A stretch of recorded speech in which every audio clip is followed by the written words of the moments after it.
All right, Travis, how you doing? How do you feel?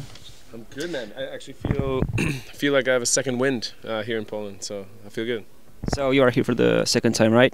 Yes, this is my second time. I was here 3 years ago for a premiere for That's It, That's All, and it's great to be back.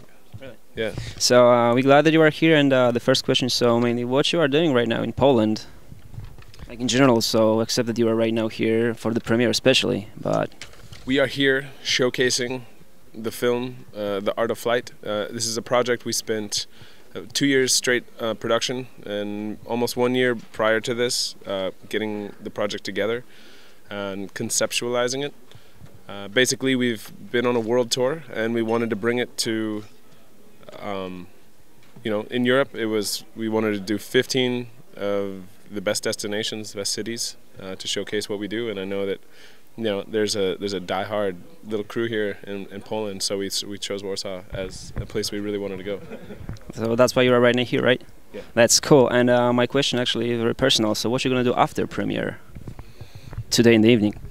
Tonight? Yeah. Well, when I was here 3 years ago, I was actually a little sick, and so we gave the movie, and I didn't get to see very much. So tonight, I'm hoping to see a little bit more, go out and taste some Polish vodka, and yeah, I'm excited to go get we have a very authentic dinner we're gonna go to, try some Polish food, and yeah, let's do it. That's cool. All right. So next question, actually, after the world premiere of Art of Flight, you were in Conan O'Brien's TV show, right? And how do you feel? Like, I mean, do you feel like a star, like a Sean White or Brad Pitt, something like that? This question, like. It's kind of crazy, man. It's something like snowboarding for me has always been, it's kind of niche. Like, I have some fans within the core snowboard area, but really traveling the world, and nobody ever recognizes you, not really. With this project, things have changed a little bit, and I think that there's some good things and some bad things with that. Fame is a funny thing. It can be great, but it can also be quite terrible for many people. I think fame has a way of taking people's egos and destroying them with them somehow. So I think that I'm not too worried. I'm surrounded by amazing people, and being here, speaking with you today, and like you said, doing something like the Conan show. It's all right. This is an important call. He's on silent except for the important calls. My bad.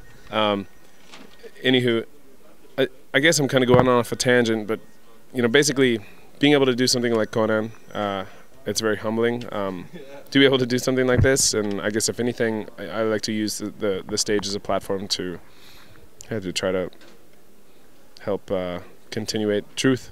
Yeah. All right. So during the TV show, you were talking about your appearance actually in SSX video game for 2014, right?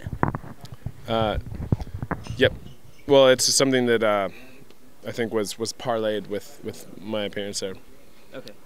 And so after That's It, That's All premiere, we thought that you actually there is no any other way to push snowboarding forward, like to develop it, And but right now, after this film, we were wrong actually. So what do you think? What actually changed during these 3 years? Man, I mean, I guess what changed was, to be honest with you, nothing really changed. It evolved. The movie that we were able to make was really just the next step for us. We tried extremely hard with That's It, That's All, and learned a lot along the way about what we did wrong, things that we could do better.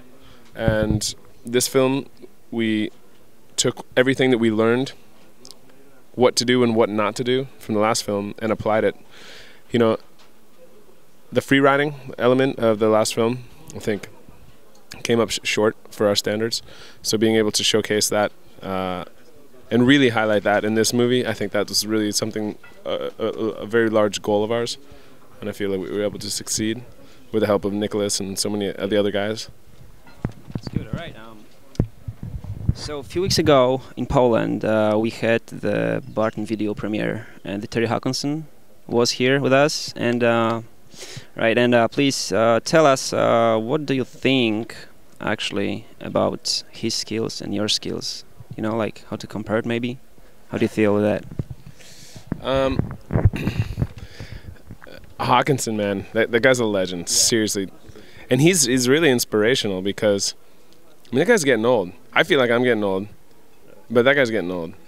And I think it goes to show you that, you know, age is a state of mind. And just like everything else you do, you know, it's all in your head. Seeing what that guy does, you know, it goes to show that you're really as young as you are in your mind. I'm a huge fan of Hawkinson and also the Burton film. You know, I think this year. I love a lot of the guys that are in the movie. I think Nicholas Mueller, the guy who is here with us in Poland, he's got a very similar style to Terry. Right. I have a very different style, physically and is the one, you know, so literally. But at the same time, we both chase the same goals. Right. So I got a last question actually to you. So, is there any place in the entire world that you have never ever been to or never ever snowboard and you would like to?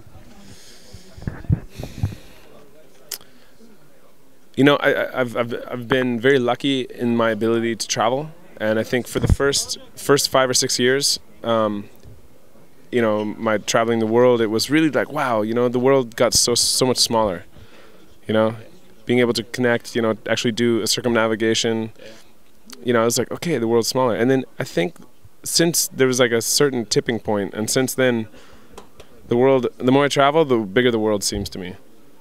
And I think it's a huge place, and there's so many places out there that I've never been to. You know, from snowboarding off of the Black Sea to, you know, in Russia. I've been to China, but man, the east coast of China is a joke. Go to the Himalayan side of China.